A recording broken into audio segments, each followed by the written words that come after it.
Monsieur Proulx, Oui. les sondages, quand c'est léger, léger, avez-vous compris ce que ça veut dire? Ça veut dire que c'est léger. Oui, ça veut dire que ça vaut pas grand-chose. L'Empire québécois emmène large dans la culture et l'économie, mais ses pratiques journalistiques soulèvent des questions. Les médias de Québecor sont devenus un modèle de convergence des contenus.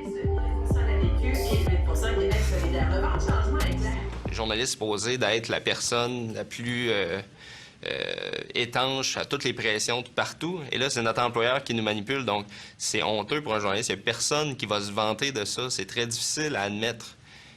Donc, c'est vraiment tabou. Il y a vraiment un omerta qui est présent et qu'il faut qu'il soit brisé.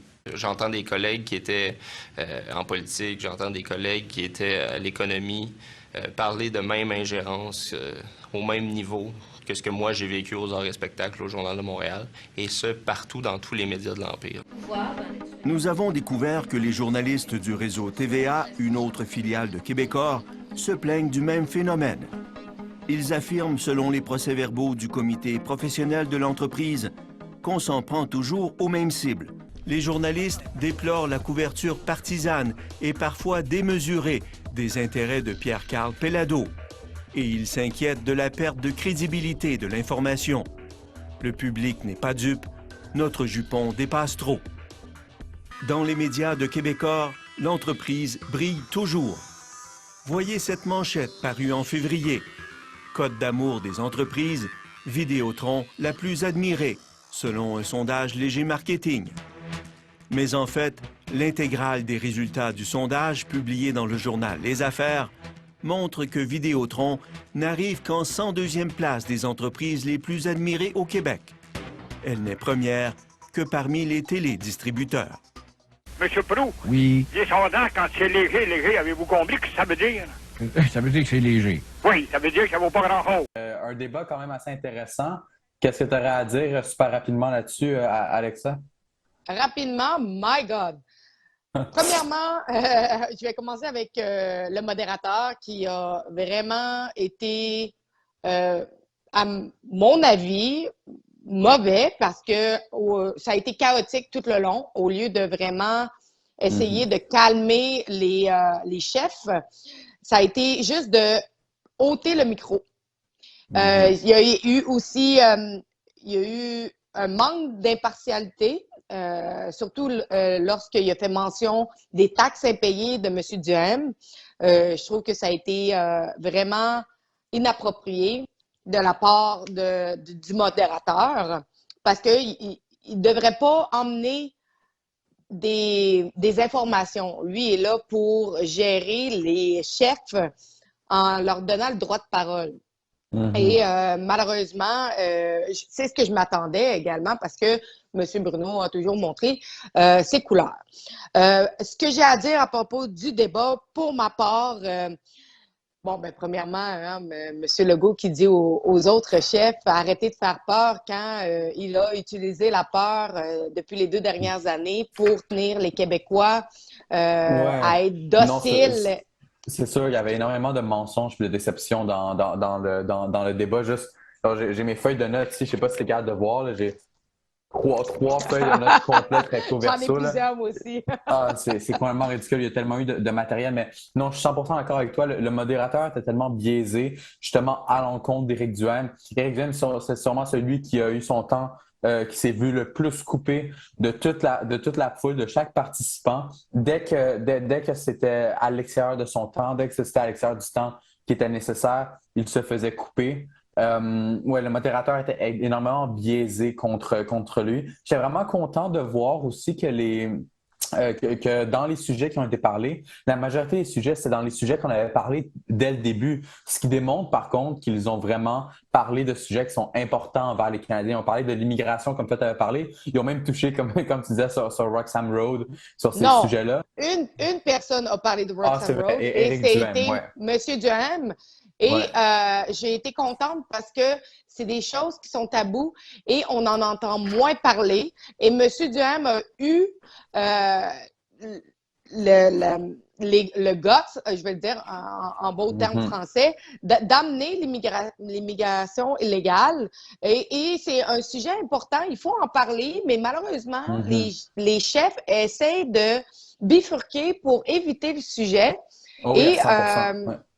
Et vous voyez, ils l'ont fait mention, puis il n'y a pas personne qui a repris le sujet par la suite. Ça s'est juste effacé par la suite. Moi, j'ai trouvé ça quand même démonstratif de ce que c'est les 4 autres partis. Parler d'immigration en termes de « OK, c'est bien, sauf que, tu sais, quand on voit, OK, Gabriel Nadeau-Dubois qui veut monter le seuil à 80 000 et M. Legault qui dit qu'il veut le garder à 50 000 parce qu'il y a le déclin du français. OK, il y a un déclin du français. Est-ce que c'est vraiment dû à l'immigration? Est-ce que c'est dû à d'autres choses? Est-ce que c'est dû au fait que maintenant, oui, on parle plus un mauvais français, on va dire la nouvelle génération?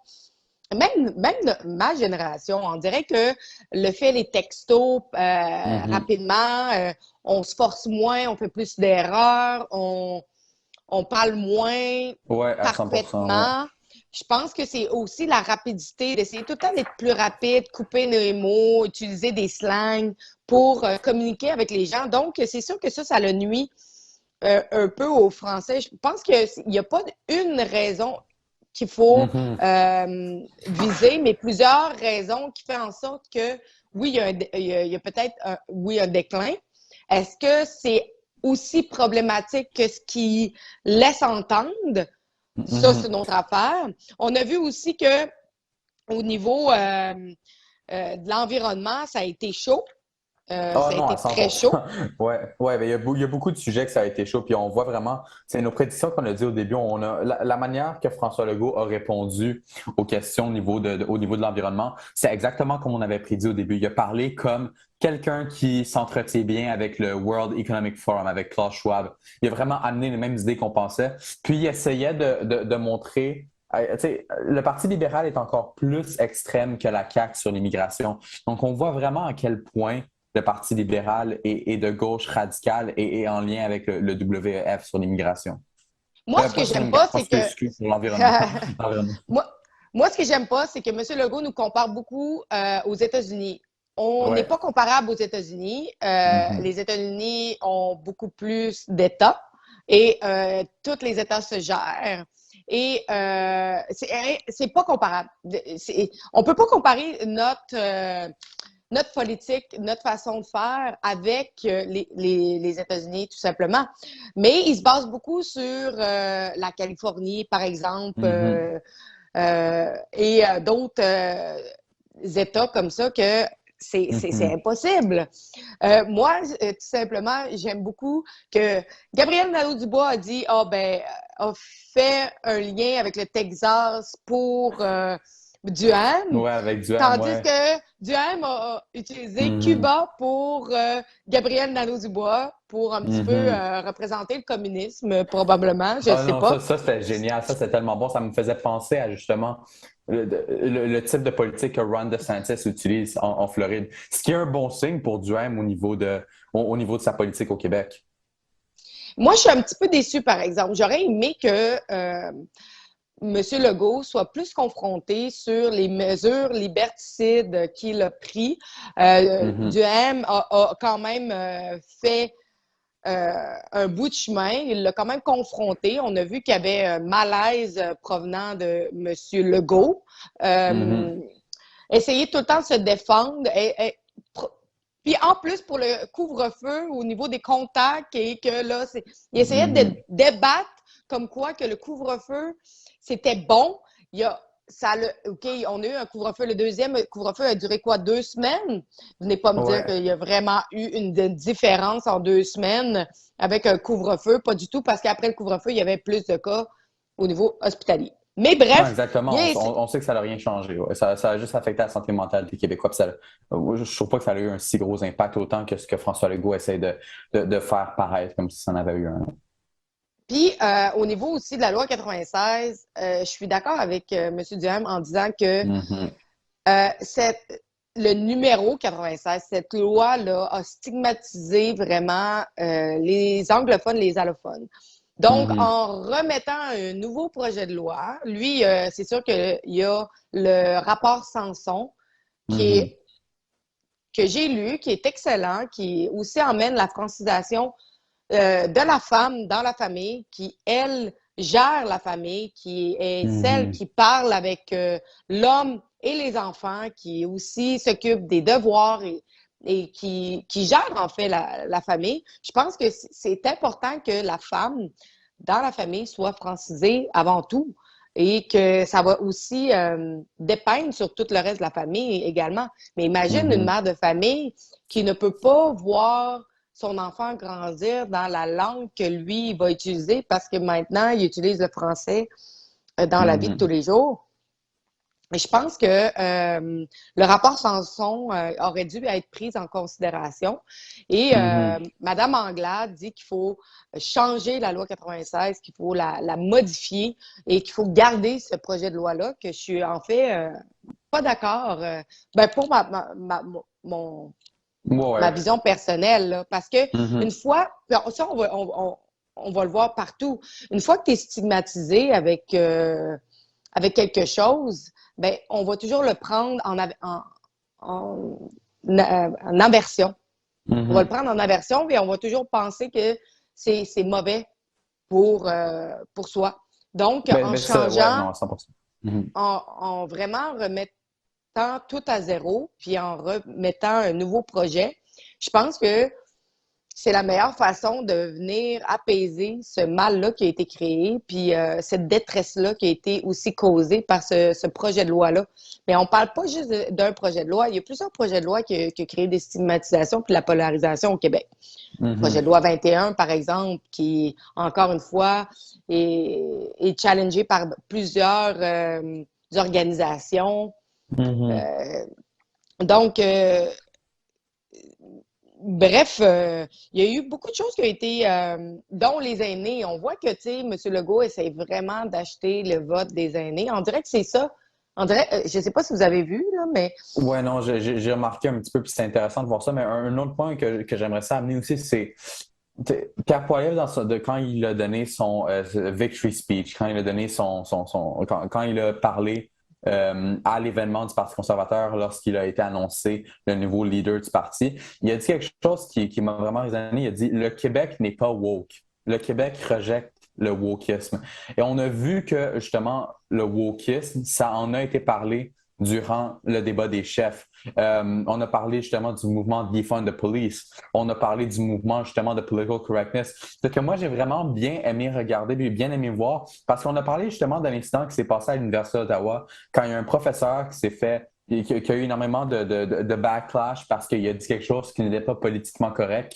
Ça fait quelques mois. J'ai vraiment bien aimé qu'on parle de ça, puis on a vraiment vu Éric Duhaime, sa politique, elle est où? Puis on a vu aussi, ce qui m'a surpris, c'est que PSPP, là, pas le don, je me souviens plus exactement c'est quoi son nom de famille, mais le chef du...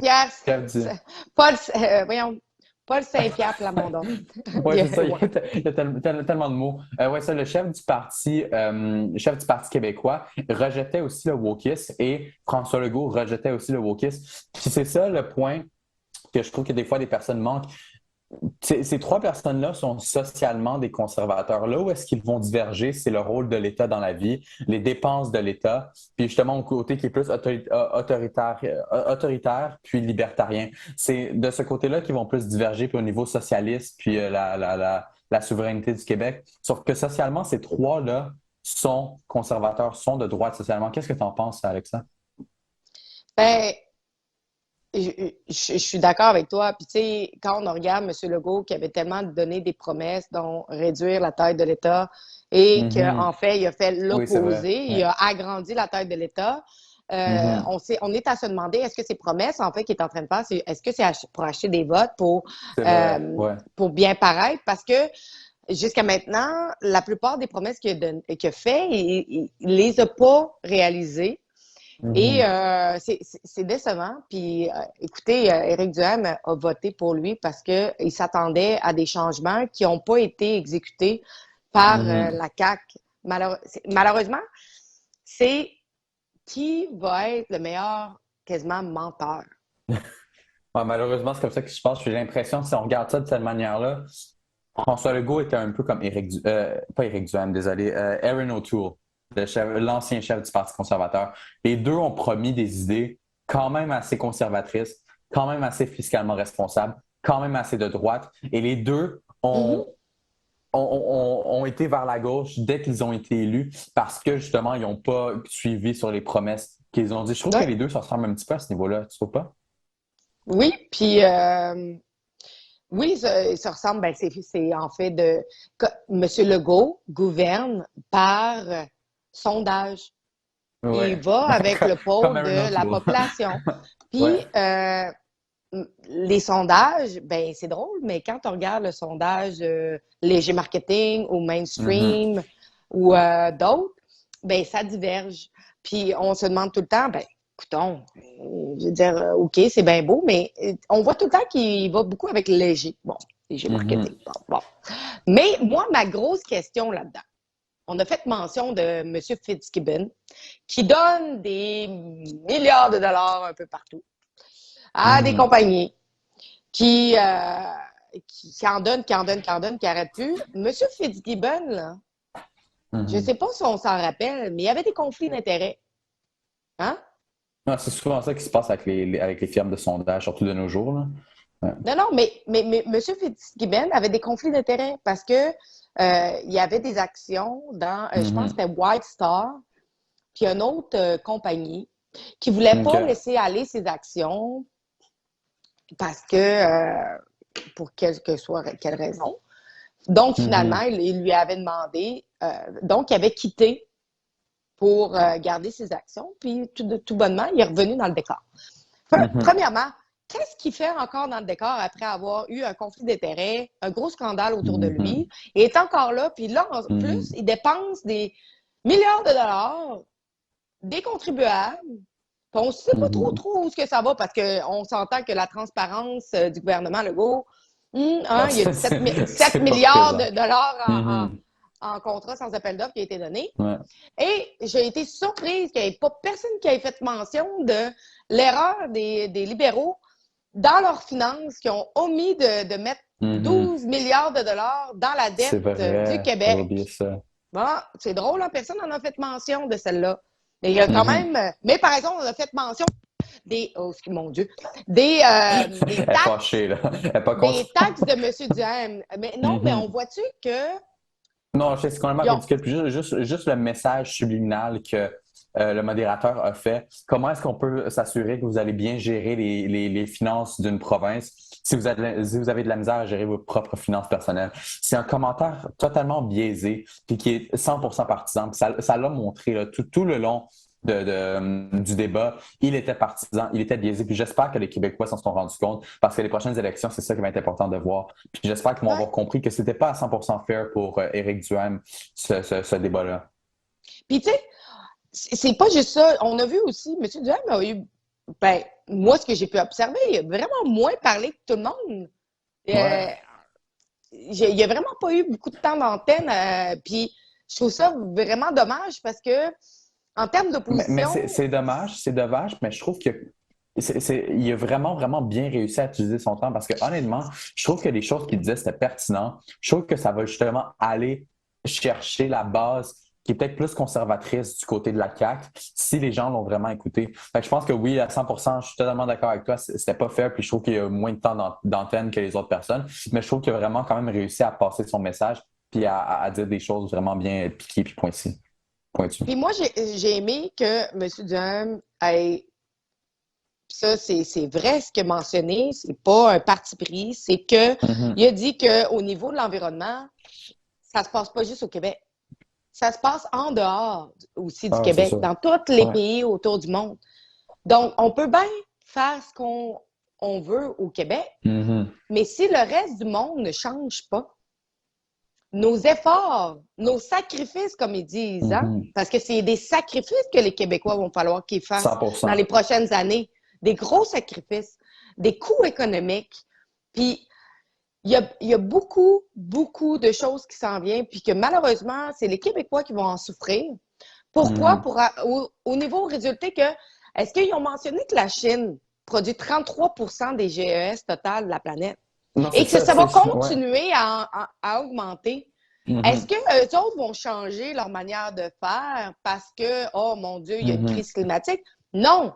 Mais le petit Québec, qui représente absolument rien au niveau planétaire en termes de surface, est-ce que nous, nos productions de GES, auxquelles on peut faire une différence pour nous-mêmes? Ben, c'est ça, Alexa. Je sais pas si tu t'en souviens, mais je crois que le nombre exact de GES, d'émissions à effet de serre que le Canada produit, en effet, c'est moins de 2 Fait que même si le Canada était à avoir 0 d'émissions de gaz à effet de serre d'ici 2 ans, on va dire, ça va seulement enlever 2 des productions de gaz à effet de serre à travers le monde. Donc, le Canada, même si on était là, même si on avait réussi à réduire nos émissions à 50 à 75 même à 100 ça n'aurait presque aucun impact sur la situation globale du changement climatique ou du réchauffement climatique, comme les gens aiment le nommer.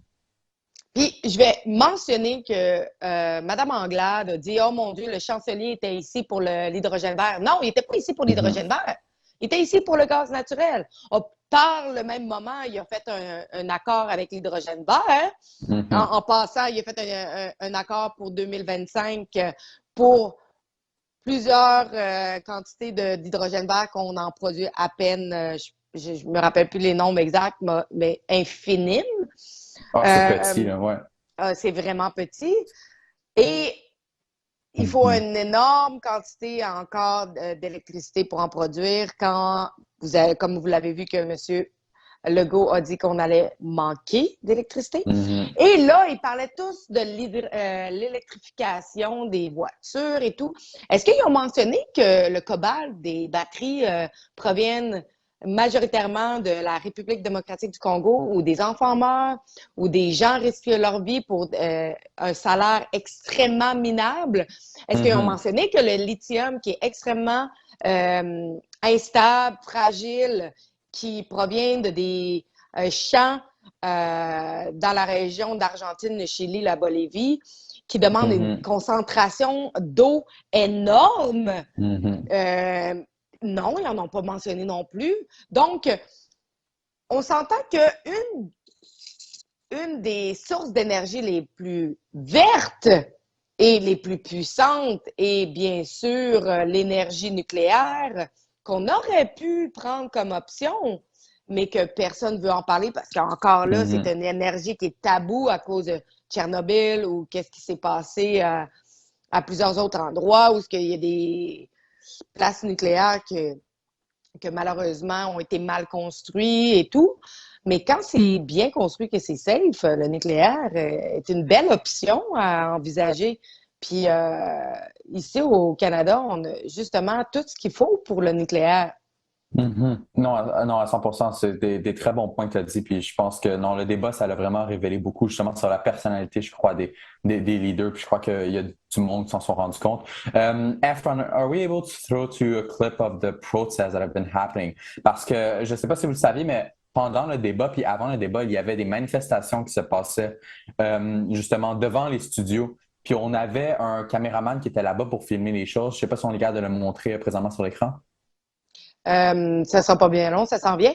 Mais dans le fond, les manifestants qui étaient là, la majorité étaient là pour demander une baisse du prix de l'essence à environ 1 dollar pour le litre, je crois. Et également, pour l'inflation, demander aussi qu'il y ait de l'aide au niveau du gouvernement parce qu'il y a beaucoup de gens qui souffrent de ça. On connaît beaucoup la classe moyenne, mais pendant la pandémie, la classe moyenne est devenue soit pauvre ou soit riche. Ça a créé un gros écart et les gens qui étaient plus pauvres, ben maintenant, excusez-moi de l'expression française, ils en arrachent. Puis, malheureusement, ben, les pauvres s'appauvrissent et les riches s'enrichissent. Et là, qu'est-ce qui arrive? C'est qu'il y a un écart et qu'il n'y a pas beaucoup d'aide. Puis, mais c'est vrai, il n'y a pas beaucoup d'aide. Mais non, à 100%. Puis je ne crois pas non plus qu'avoir un gouvernement qui dépense encore plus, ça va aider à la situation, comme ce que Gabriel Nadeau-Dubois suggère. sais, avoir un gouvernement qui agit comme Bernie Sanders, qui agit comme comme l'Union soviétique, comme ce que Gabriel Nadeau-Dubois et Manon Massé veulent faire, c'est pas ça qui va aider l'inflation du tout. Puis on sait très bien que c'est pas ça qui va l'aider. Sauf que c'est quand même ça que ces partis de gauche radicale-là suggèrent qu'on fasse. Puis, il faut se le dire, l'inflation a été créée majoritairement. Ah, vous voyez les images. On voit les manifestations ici on qui voit sont que passées.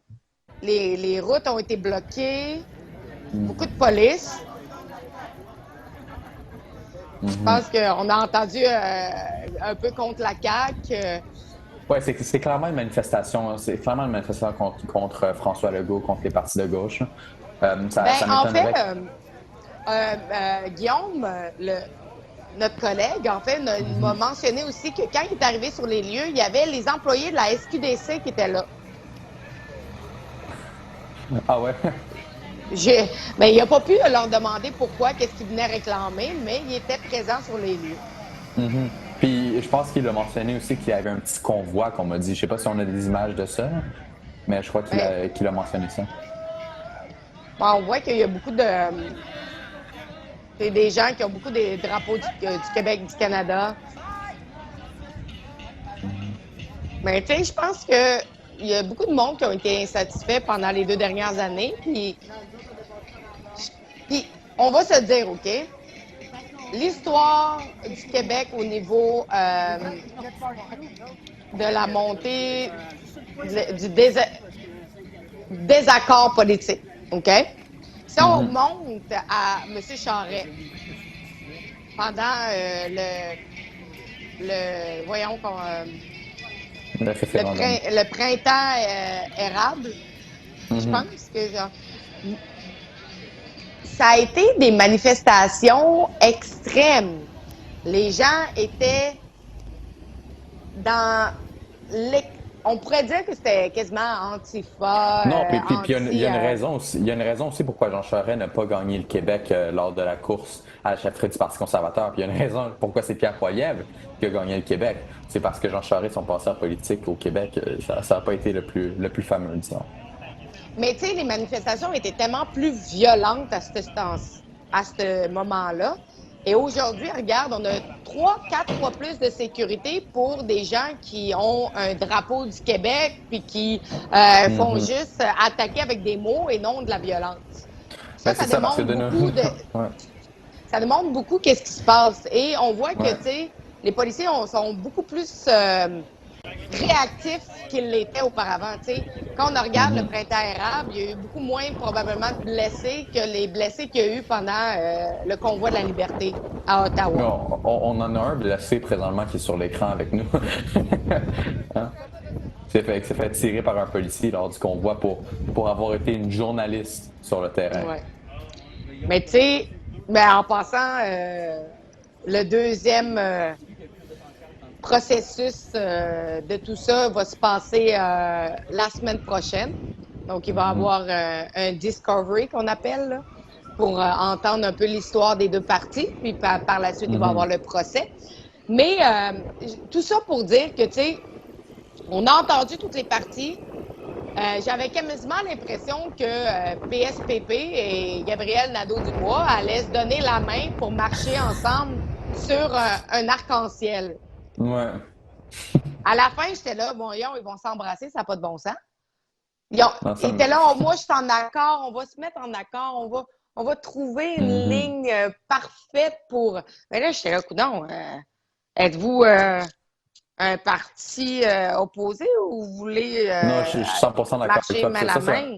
Oui, puis ça, c'est un parti qui veut être le parti de l'opposition. Donc, comment est-ce que tu vas être un parti de l'opposition si tu as de la difficulté à opposer les idées, si tu as de la difficulté avec la confrontation? Je pense qu'on a vu ça de la personnalité de PSPP ce soir, et je pense pas que c'est une bonne image pour son parti, pour lui en tant que leader de parti.